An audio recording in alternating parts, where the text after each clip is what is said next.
So, welcome once again. It's really nice to have you here for this session, part of the online section of the Fourth International Creative Industries Festival, organized by the Creative Industries Research and Innovation Network here at Oxford Brookes University. The session is called Visual Arts, Exploring the Woods Metaphor and the Suppression of the Female Voice in the Digital World. We are very lucky to have scholar and artist India Lawton from Southampton Solon University. India will be delving into the metaphorical woods of experience within the digital realm, revealing traditional anxieties, dark recesses, and modern day trolls reminiscent of fairy tales. And something that I wanted to flag up as part of the session is that it is sponsored by the Centre of Research in the Arts here at Oxford Brookes. They organize lots of other events as well. But thank you very much, everyone, for joining us. And over to you, India. So thank you for coming along today. I'm so pleased to be part of the Oxford Brookes Creative Industries Festival and the really important discussions that have been taking place. So as has already been said, my name's India. I'm a lecturer within the Art and Music Department at Solent University, and I'm also undertaking a practice-based PhD. I'm also Brookes alumni. So I completed my PGCE and then my MA in Education here in 2014. So it's nice to be back. Just a heads up, I am dyslexic and I sometimes get my words a bit muddled. Sometimes I might mispronounce some things as well. So please excuse me if I do get a little bit sometimes. So today I'm going to talk to you about an offshoot project from my PhD research that I started a few years ago before the birth of my daughter, and then recently kind of re-picked up again. The project is still ongoing. I'm in no way an expert in fairy tales, but I am a photographer and an artist who's been inspired by them, and I've been using them as inspiration for my own work. One of the most common fairy tale settings is the woods. It's a place beyond the safety and the familiarity of the town or the village, and it represents the unknown. It's both magical, it's a magical realm and a place of danger. And I hope to today share with you some of the insights I've gained through my practice-based research, exploring how through photography and other visual medias, I've been navigating this woods metaphor found in traditional fairy tales and exploring parallels that I've been finding between the digital world and the mythical woods. So a bit of background information first of all. The origins of many fairy tales date back hundreds of years, and Tata 1999 comments that when we say the name of a well-known fairy tale, we're referring not just to one single text, but an entire array of stories which have developed into the tales we know today. So in the words of Zipes 2012, fairy tales continue to pervade, if not invade, our lives throughout the world, informing and reflecting the tastes, manners, and ideologies of members of a particular society. Fairy tales serve a specific function in communicating the values and various preoccupations of different nations. So fairy tales, therefore, are a document of the vernacular language and morality of the times they were created. But what's really interesting about these fairy tales is their enduring popularity. So, considering how long they have been around, they're still really popular today. And this suggests they have a significant social function. Dworkin, 1974, claims that we ingest fairy tales as children, and the values they contain imprint on our minds as cultural absolutes. This leads to a divide between young males dreaming of being heroes, while young girls aspired to be objectified. So Zipes suggests that the woods in fairy tales serve as a liberating environment where social norms are absent. This allows individuals to explore their inner selves freely because we're so far away from the village, we're so far away from those expectations. However, Brown-Miller, 1976, argues that fairy tales were used as cautionary tales, with the woods symbolising the realm of experience and the home of dangers that young women will encounter if they stray from the path of social expectations. For instance, Tata 1999 explains that the story of Little Red Riding Hood sends a very strong moral message. It portrays the consequences of not listening to her mother's advice and disobeying societal rules, with the protagonist held responsible for her own downfall.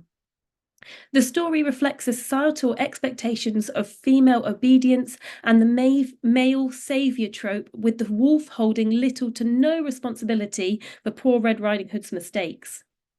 So the Grimm's brothers, they revised lots of fairy tales and created lots of revisions of fairy tales spanning several editions from 1812 to 1864.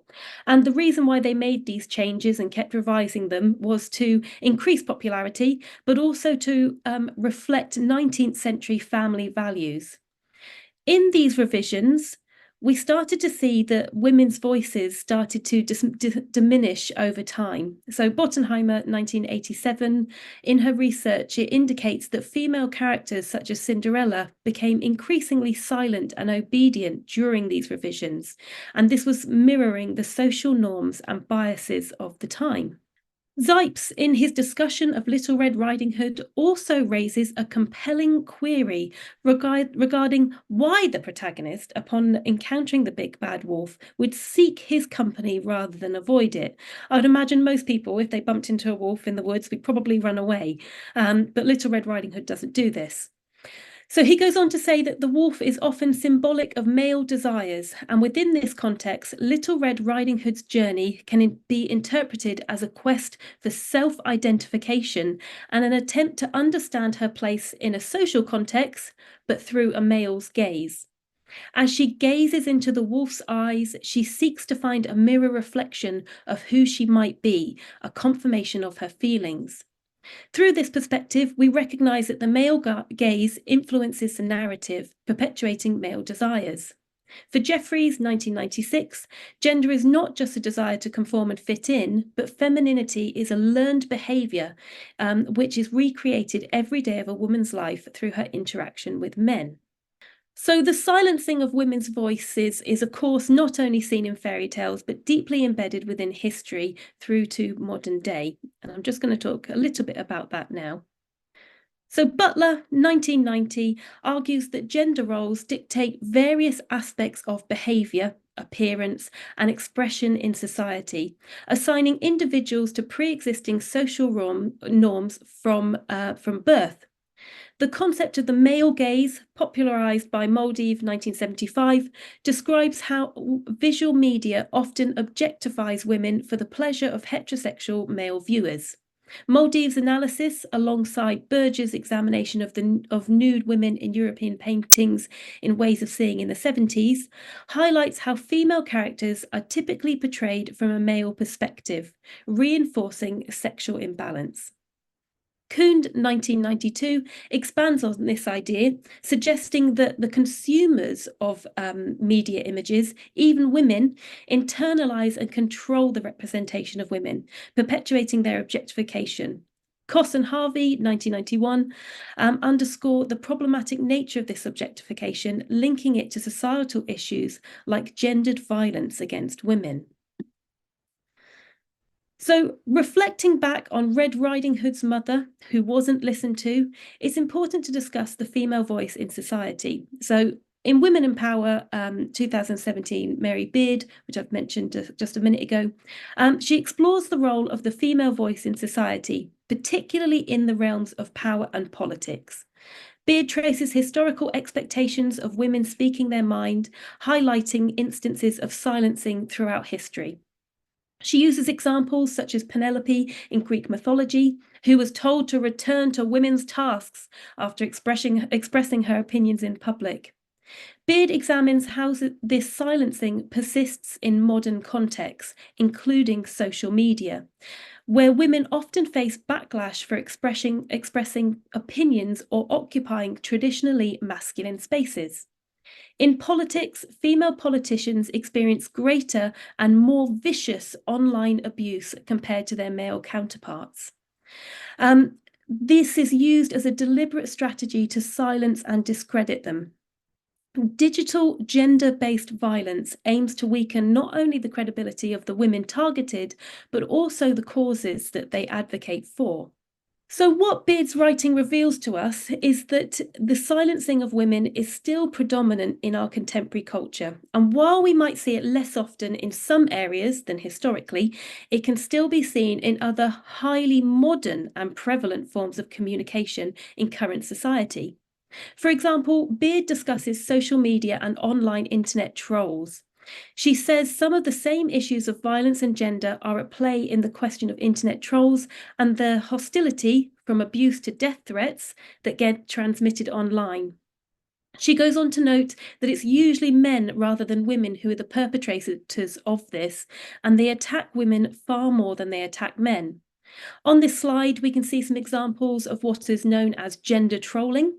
The above example was a tweet that a fellow politician made about Nicola Sturgeon, while the below screen grab are comments made by a female Labour parliamentary candidate who said she'd been trolled by men asking for her bra size and telling her to strip for votes.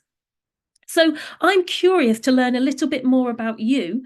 If you feel comfortable in doing so, in the chat, could you please write down why you use social media such as TikTok or Instagram, if you do, and if you don't, why not? There's no judgment here. I'm just kind of curious to know, just so I can get a little idea of who's here, what your engagement is like with social media, and if you also know approximately how much time you maybe spend on social media, either each week or a day.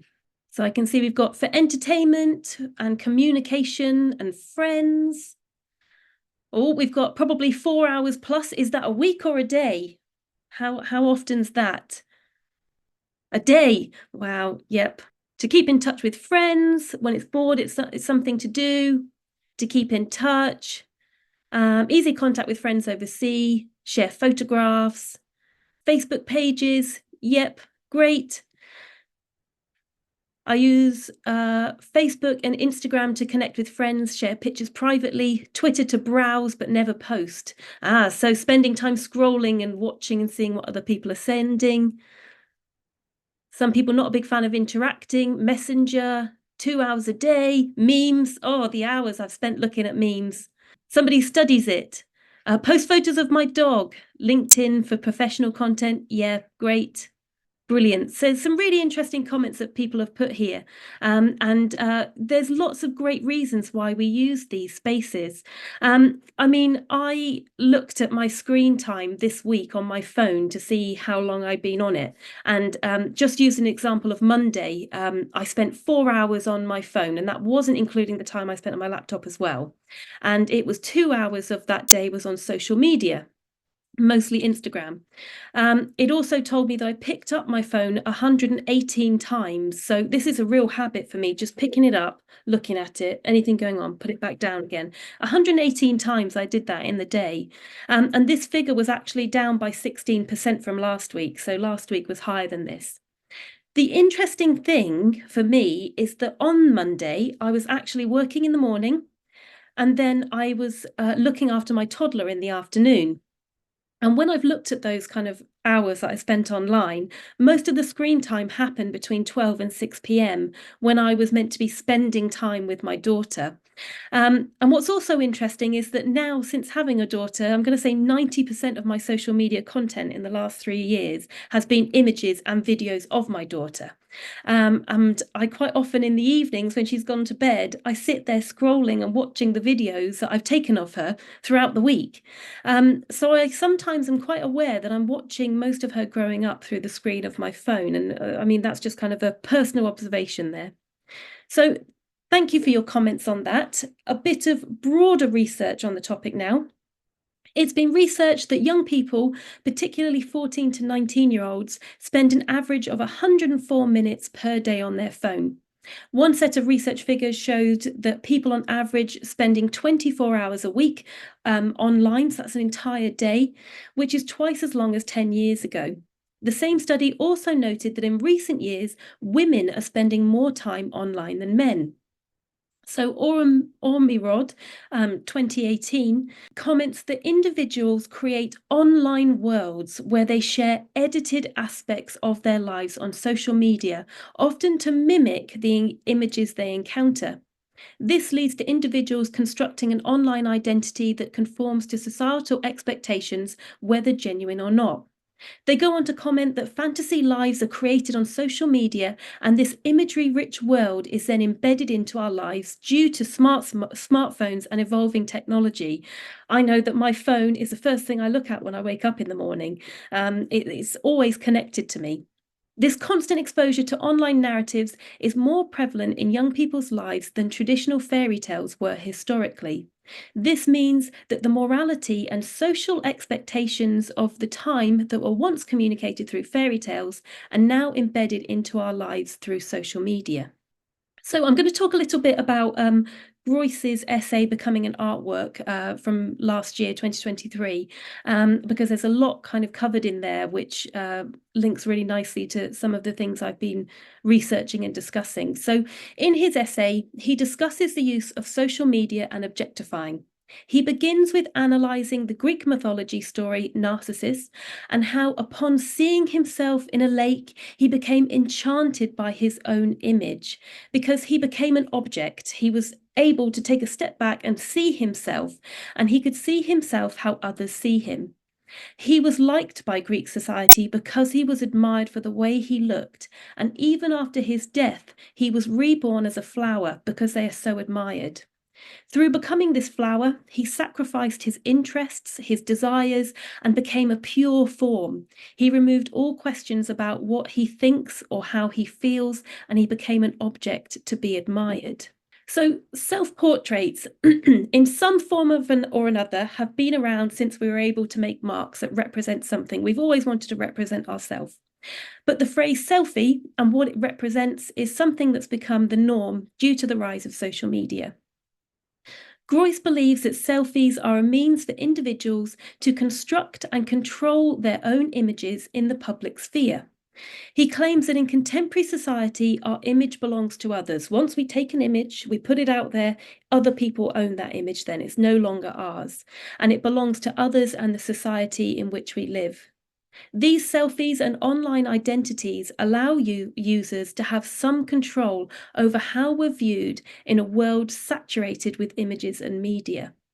He claims that even from a young age, we've learnt there are two possible reactions to an image of ourselves in the public domain: liking or disliking, a thumbs up, a heart, or potentially even worse, no reaction, no engagement at all. And he believes that we are unable to like ourselves unless we assume that we are liked by the society in which we live. Royce believes this leads to a construction of identities, making the authenticity of selfies a complex issue as they blur the lines between reality and representation. As we see in the story of Narcissus, selfies allow us to see ourselves how others see us, and it also allows us to have the ability to change this view as well. Royce continues to say that through constructed online identities, the body can be discovered, although not just from within, but also from externally. We can see ourselves through the eyes of others, and this presents us with a social and public perspective, making us an object. We too become the flower to be admired. He claims that the internet is a narcissistic medium as it is a mirror of our individual interests and desires, and it's not just through our image online that we're observed.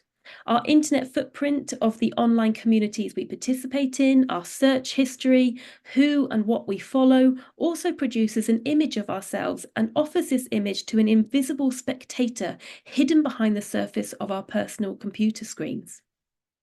Themes of surveillance and seeing ourselves through the eyes of others, discussed by Royce, as well as the male gaze and gender as performance, brings me back to that earlier slide where Zype observed Little Red Riding Hood and why she would seek the wolf's company, and how this demonstrates her quest for self-identification within a social context.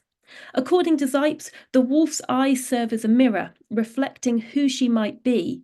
So I started to question if the screens we spend so many hours looking at each day also serve as a mirror in this way. So why do we seek the approval of others and perform for an invisible spectator? Royce observes these public bodies that we create online will function in the future as our public corpses, not very cheerful sounding. These images will stick around much longer than we will.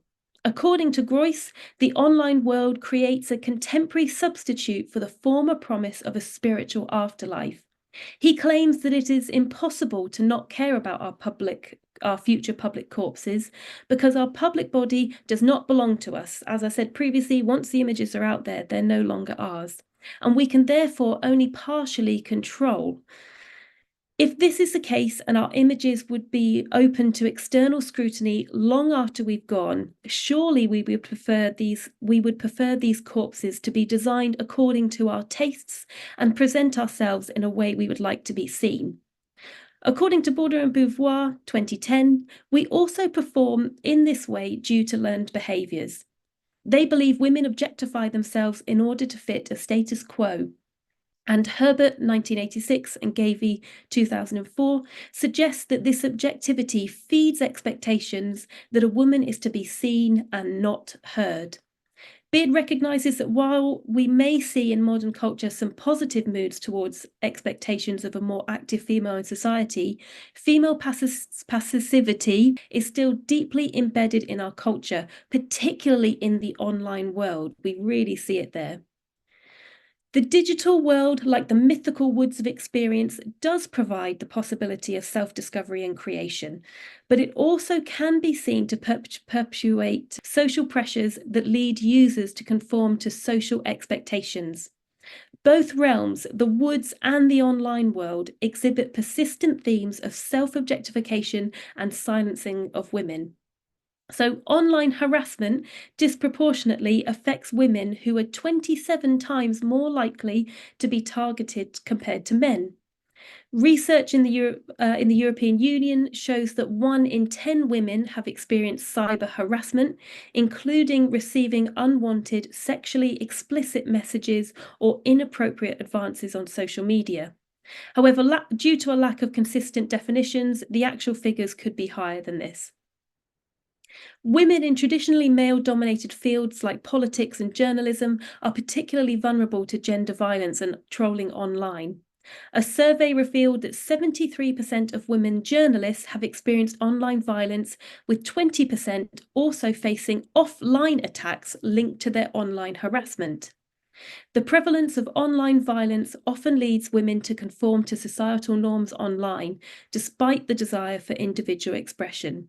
Many female politicians leave careers due to the harassment they face online, and with the constant presence of social media and personal technology, it becomes increasingly difficult to escape. This phenomenon impacts younger generations as well, highlighting the pervasive nature of online harassment. So many artists have explored gender and the objectification of women in their work, and I only have time to discuss a couple of them today.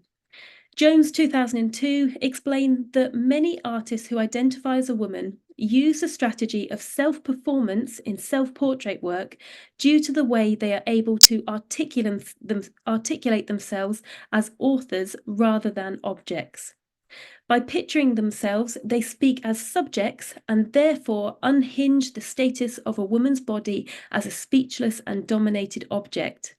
They negotiate the age-old trope that the female body is a landscape to be conquered by the male gaze.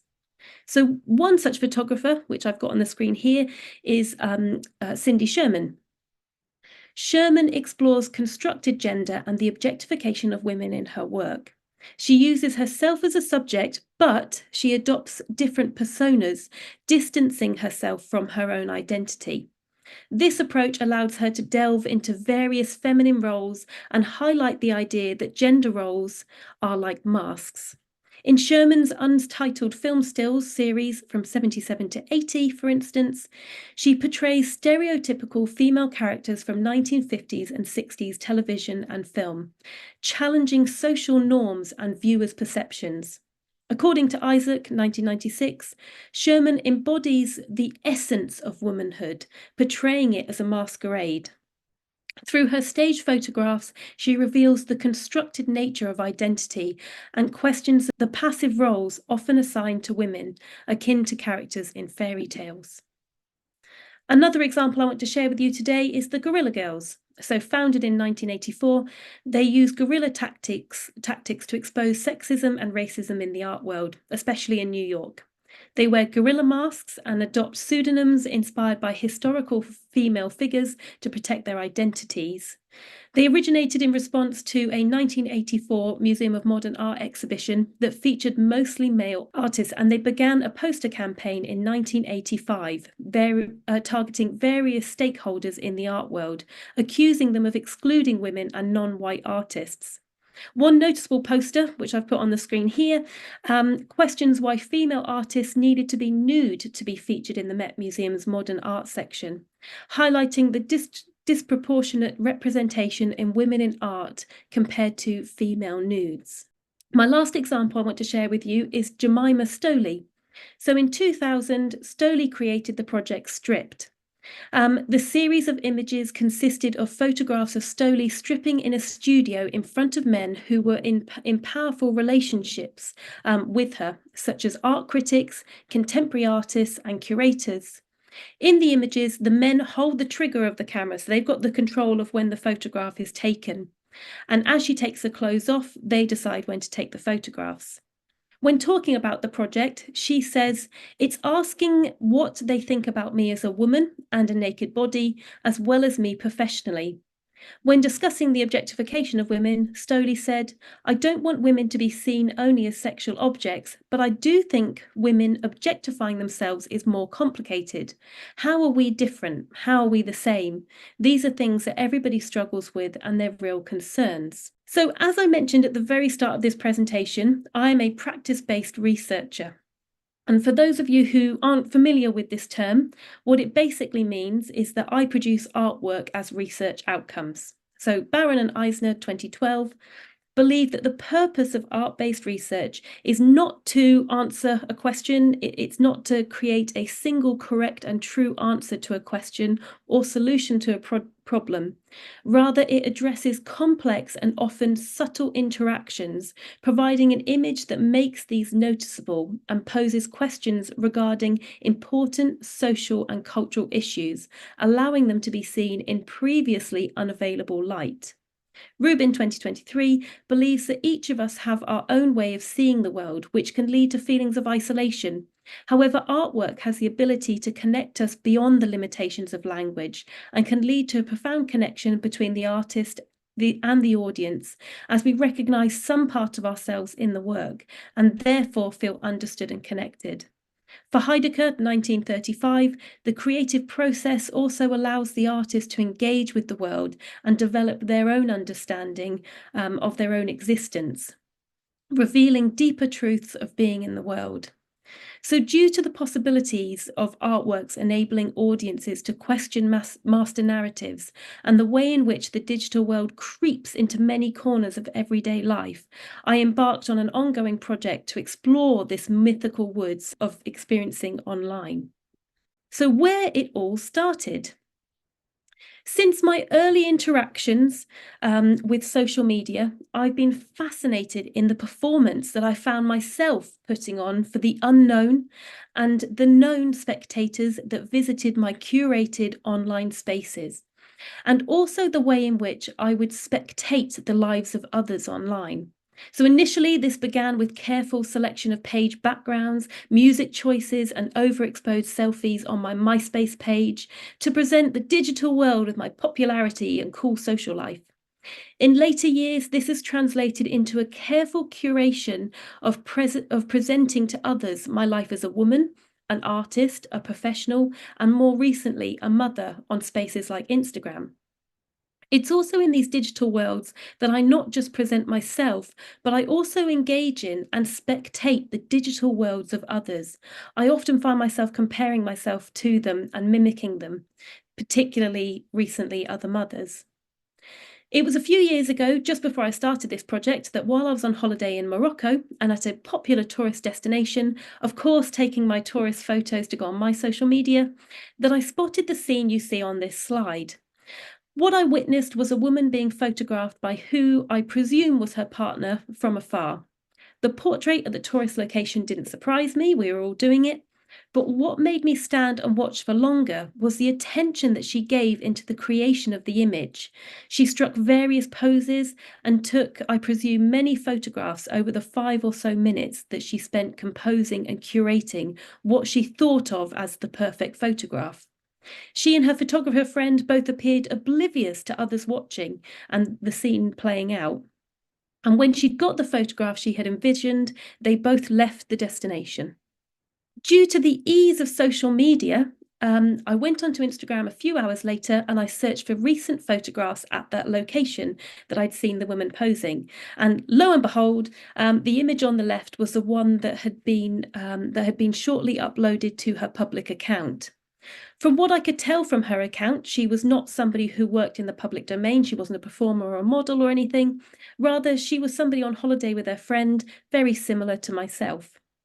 A few things that really grabbed my attention about what I had witnessed and the image before me was the ease in which I could find the photograph after witnessing it from afar, and that I could find her account and peer into this woman's life who I had absolutely no connection with, or the life that she presented to me. But what interested me even more was the awkwardness of her pose. In the time I watched her, each pose was carefully enacted, but also completely out of context for the location she was standing. There was a strength in her pose, and there was something in it that showed that she was holding her own space. She was aware that we were looking at her, aware that we were looking at her through the screen. She was performing for us, objectifying herself, but it was all appeared to be on her own terms. But contrastingly to this, there was a ridiculousness in the unrealistic nature of the pose, her lack of presence in the actual moment of being there, and the performance she was giving to the unknown spectators of the image. So posing for photographs is not a new thing. Unsurprisingly, people want to look their best when they're being photographed. I mean, right now, I've raised up my laptop in the hope that it won't give me too much of a double chin. I've got some natural light there as well. But something that can be seen a lot on social media and websites linking to producing content for social media is posing advice to help make sure that you're looking your best in your images. Most of these hints and tips include very traditional recommendations that you would get from photographers, commercial photographers, such as lifting your shoulders, lifting your chin, using natural lighting. But some are far more abstract and uncomfortable and seem to be reserved for only social media content. I know with some of these poses, particularly the one where she's leaning back, I think I could probably only hold that for a few seconds. Some of them do seem to share similarities with Greek marble statues. I feel like this could be another research project, so I'm not going to go into too much detail about that. But I just wanted to kind of draw attention to the poses that you do see on social media. So with my research on fairy tales, the wood of experience, objectification of women, and social media and poses in my mind, I decided to start off with spending some time alone in the physical woods. Now, this wasn't an experience that was new for me, as I often enjoy being out in nature. But being away from Wi-Fi and phone signal did make me feel a little bit uncomfortable. Of course, we've been taught that being a woman alone in the woods is probably not a good idea. And more importantly, how was I meant to share this time away from social media with my friends on social media? Because, of course, if I don't post it, did it even happen? So during my time within the woods, I started documenting imagery that I felt was reminiscent of the deep, dark woods that female characters find themselves lost in, and the danger that you find in these woods in fairy tales. I tried to capture haunting shapes, signs of decay and age, which are also something we're taught to fear in fairy tales, and dark cracks where things could be lurking. And when I wasn't getting myself lost in the physical woods, I was getting myself lost in the digital woods of social media. I find the use of the word trolls in an online context fascinating when we also see trolls lurking in the mythical woods, so I went on the hunt for some. During this digital journey, I encountered trolls and the comments they left behind on women's photographs on Instagram. I began combining these two worlds, hiding some of these comments left by trolls in my images of the woods. So this is just a section of one of the larger images. It's a section of the image on the far right. It's a little zoomed in one for you, because I don't know if you can see, but at the very top of the image, I've just hidden in there a little quote from one of these trolls. In this image here, I buried one of the photograph with comments that I found. This one looks like an invitation. Through hiding these comments on images, I aim to play with the mythical trolls in fairy tale woods and the trolls in the digital woods of social media. I decided it was also important, whilst in the woods, to offer myself to the unknown spectator and to see myself in the reflection of the wolf's eyes. I therefore started documenting myself and trying out some of these best poses for social media recommendations that I kept seeing. I set up my own stage within the woods and brought along my laptop with a selection of social media poses at the ready to try for myself, mimicking the images I found on social media, as I often do find myself doing in a range of ways. As well as photographing myself, I documented the performance through video. Little clip just there for you. I also decided to move these images of my exploration through the woods physically into the digital woods, there to be found by others also lost in the woods, potentially including wolves and trolls. The QR code on the screen is a link to the Instagram account for anybody who would like to follow. I'll put it up at the end as well in case you don't get a chance to grab it now.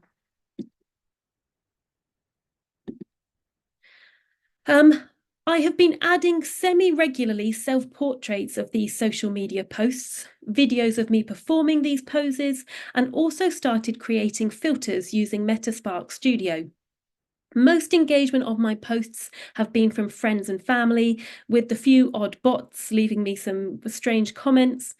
But the results of the filters I've been creating have been particularly interesting, including some restrictions I've faced when I've taken some comments from trolls that are accessible on people's posts, but I'm not allowed to use them within my filters, which I find quite strange. Social media filters, for those of you who might not know, are something that users can create and share with others, and can do things such as alter the way that you look, add different backgrounds, give you cat ears, etc. The filters I've been creating have been so anybody who may stumble across them can play with my images, putting themselves into the woods. And at the moment on the screen, I've just flicked through a couple of examples of these filters I've created. So Metaspark Studio has allowed me to measure the engagement of these filters, and while to begin with it was pretty slow, one of my filters, titled Trolls in the Woods, over the last 28 days has been used 4.1 thousand times, which in social media world is probably just a drop in the ocean, but it's interesting to know that's how many times it's been accessed. It's been shared 454 times, and I've discovered as well that 70% of those who have used it have been female, and the highest percentage of users have been between the ages of 18 and 24. Interestingly, it's been most used in the Philippines, followed by the United States, then Vietnam, then Italy, then India. So it's really interesting to have these kind of insights and see these people who are seeing my images and where it is that they're finding them. So after playing with these poses and hiding trolls' comments in the images of the woods, and then placing this back into the digital woods of experience, I started thinking a little bit more about my original research that saw fairy tales as the vernacular language of the times they were created, and the way they would reflect the morality and social expectations of the time. I began reflecting on what the vernacular language of today would be and the moral landscape that we navigate in social media. This led me to decide to start creating some of my own fairy tales. Now, while I feel like I have a good understanding and experience of what is expected on social media, AI software like ChatGPT was a tool that I wanted to use to aid me in this creative process. AI software like ChatGPT gets its information from publicly available sources. And as you can see on this slide, when I asked it where it gets its ideas from when creating stories, it said that it draws from a vast array of pre-existing knowledge about storytelling conventions, implying that it gathers its ideas from all that it has access to online. This means that it has direct access to the language of the internet, and in a way, a true melting pot of the modern vernacular. I therefore decided to work in collaboration with AI, coming up with some storyline plots that I gave to ChatGPT in the form of short prompts. I asked it to limit the word count to 2,200 characters, which is the maximum word count for an Instagram post description. I then started working as well in collaboration with Photoshop and its pretty new generative fill tool to illustrate these stories. This tool also uses licensed Adobe stock images, and I used it to create backgrounds for some of my self-portraits, again using similar prompts to those used with ChatGPT. My storylines and prompts come from my observations of social media and the research I've done. And the story on the next slide, for example, started from a basic plotline where the female character went into a mythical woods where she finds many mirrors that reflect different views of herself, representing social media. She begins to perform for these mirrors, realizing that through them she's being watched. In the end, she becomes so obsessed with this quest for validation that she becomes lost in the woods forever. In a moment, I'll share with you the image and the story that was created in collaboration with AI technology, but what surprised me was the additional layer of the story that were added by artificial intelligence. This included descriptions, emotions that the main character felt, as well as a clear moral to the story with a cautionary ending. So I've highlighted just a couple of little quotes here that I found particularly interesting because I won't have time to read through all of it here. Driven by her insatiable hunger for approval, Evelyn embarked on a journey of transformation. But her efforts were in vain. The whispering grew louder, judgment harsher, and the burden of conformity overwhelming. Trapped in the maze of mirrors, she spiraled into a ceaseless quest for validation. With time, her reflection distorted, her once pure image marred by desperation. And at the end, it adds a little cautionary kind of moral to the story. Her ghostly figure was a cautionary symbol of the perils of seeking validation externally. Let her story serve as a reminder. True beauty emanates from self-acceptance, not the fleeting judgment of others. So what's worth noticing is that although the story was created in collaboration with technology and so many years after fairy tales like Red Riding Hood first existed, there are so many similar overarching themes, such as self-transformation, expectations of others, and our protagonist's downfall being her own making. And while ChatGPT had instructions to set the story within a mythical woods, the idea of spiraling into a ceaseless quest for validation reminds me of those hours I clock up on my screen time. So I think we've got time. I wanted to play a bit of a game with you. I hope you don't mind. I'd like for you to help me just for a bit of fun and to also learn a little bit more about what you think the perils of social media could be. We're going to play a game of AI consequences. For those of you who don't know, consequences is a game where a piece of paper is passed around and the players add their own part of the story to create often funny or just very weird final stories. Today we're going to write a cautionary tale, as so often fairy tales are. So in the chat, could you please give me the name of, give me a princess name, give our princess some kind of name, and then we will pick one. Matilda, Aurora, Caroline. Oh, I like all of those. So what I'm going to do is I'm going to go for Matilda because that was one of the first ones. Oh, called Matilda. So excuse the spelling if I get it wrong. Then the next thing I want you to tell me is who she might meet on social media. Who's she going to meet on there?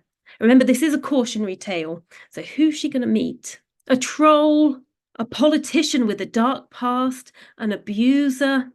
Wow, yep. A narcissist. Oh, some people here have had some hard times on social media. I'm going to go for, a creepy musician with a big following. Oh, that's quite specific. I'm going to go for that one, I think. She meets a creepy musician with a big following. Who says, what is it that they say? Lots of haters, yeah. What is it that the creepy musician says to Matilda? I can make you famous. Oh, I think that's a good one. I think I'm going to go for that one. I can make you famous. Do you want to stroke my trombone? Oh, I don't know if I don't like. Let's make those mirrors sound together. Oh, dearie me, you lot. And then the last one, in the end, so what happens to her in the end? In this cautionary tale about social media, she gets hurt. Is that emotionally, physically, both?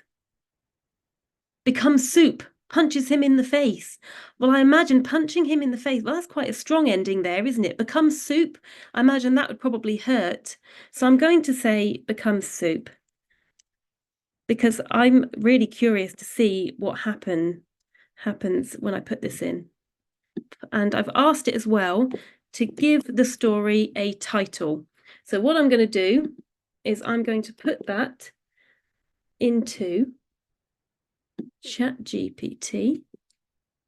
Oh, it's giving me a couple of options. So the first one, The Song of the Bewitched Woods.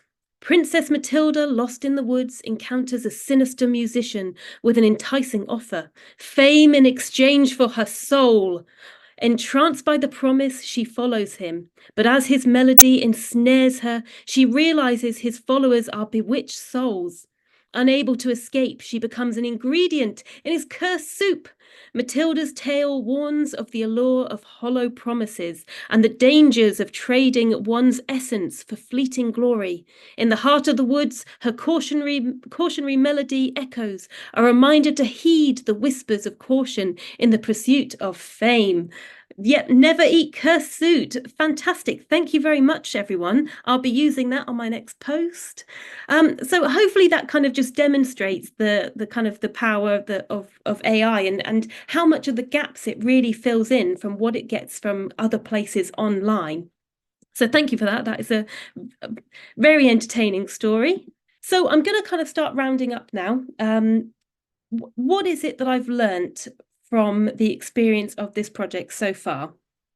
Personally, I have reflected on my own public corpse through having my images out in the digital woods. So my social media is a private one. It's still a performance for my friends and family, but this one, of course, is public, which I haven't had for a very long time.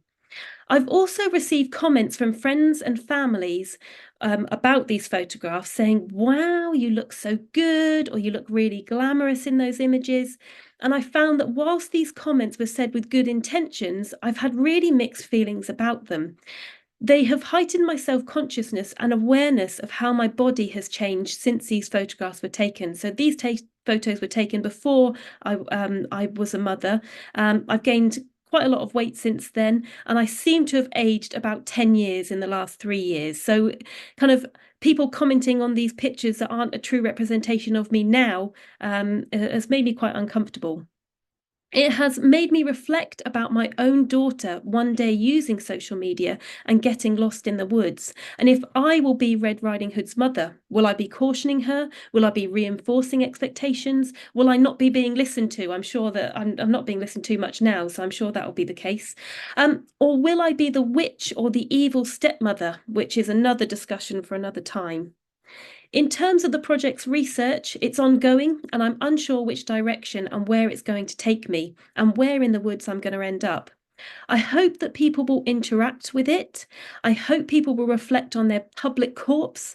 I hope people might find something uncanny in it. I hope it brings attention to expectations of women online and the trolls in the woods waiting for them. What I really hope from the project is that it might start, even in just a really small way, to manipulate the echo chamber that is social media.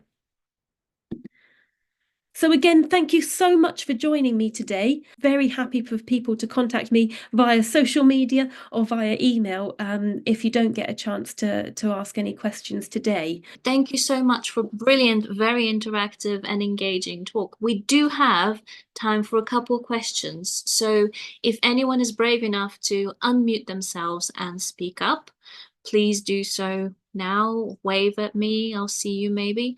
If not, you can put a question in the chat. But just to kick us off very briefly, I really liked, how social media and mirrors and representation and regular media were all intertwined in this. Oh my God, I can't imagine how much theory you have in your PhD. It must be, I know, but so amazingly well sort of weaved together. And I was wondering, are you incorporating more philosophical takes on what is identity? Is it fluid? Is it performed? Is it something that we actually do have ingrained in us?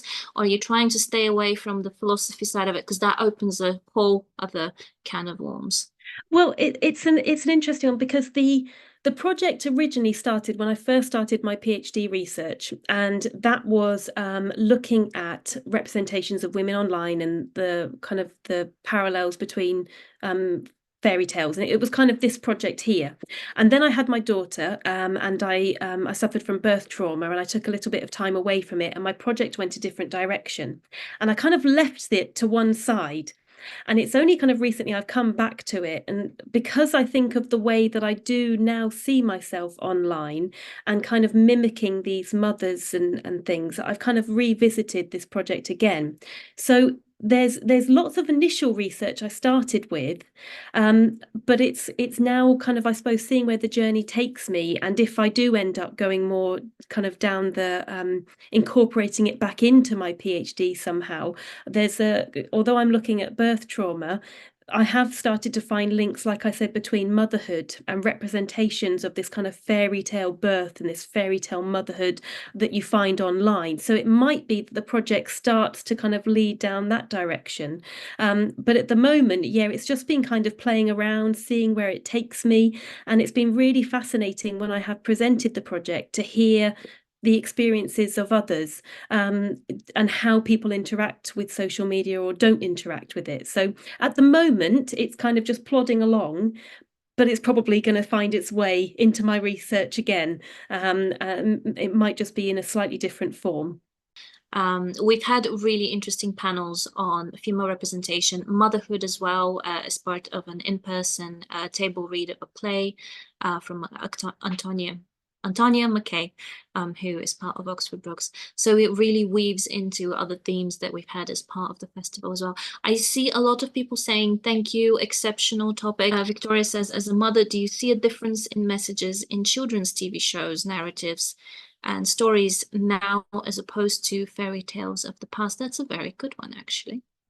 Yeah, I mean, my little one's been watching a lot of Disney recently, and she's really drawn to characters like Moana and the characters in Frozen, who have got very different relationships between the characters and the men that are in the stories as well. But she still likes to also, when it comes to nighttime, bedtime, she's still like, oh, Snow White, and there's still kind of this real fascination in kind of these old fairy tales and stories as well. So I'm looking at them in her bedroom, and I'm like, oh, do I remove them or do I leave them there? So yeah, I think there's definitely a change that we're seeing in these kind of new stories that are coming out. And I think that's a really positive change, and I'm enjoying watching them as well. But there still seems to be this draw to the older ones as well. I know Disney's received a lot of flack for not having traditional villains anymore, for having like a more nuanced character where it's not just good and bad, but somewhere gray in the middle. So yeah, I do wonder what the appeal there is. Yeah. Question for another time. We'll have Yeah, you again. definitely. There goes another PhD. I know. Lovely to have you, India. Thank you, everyone, for joining us.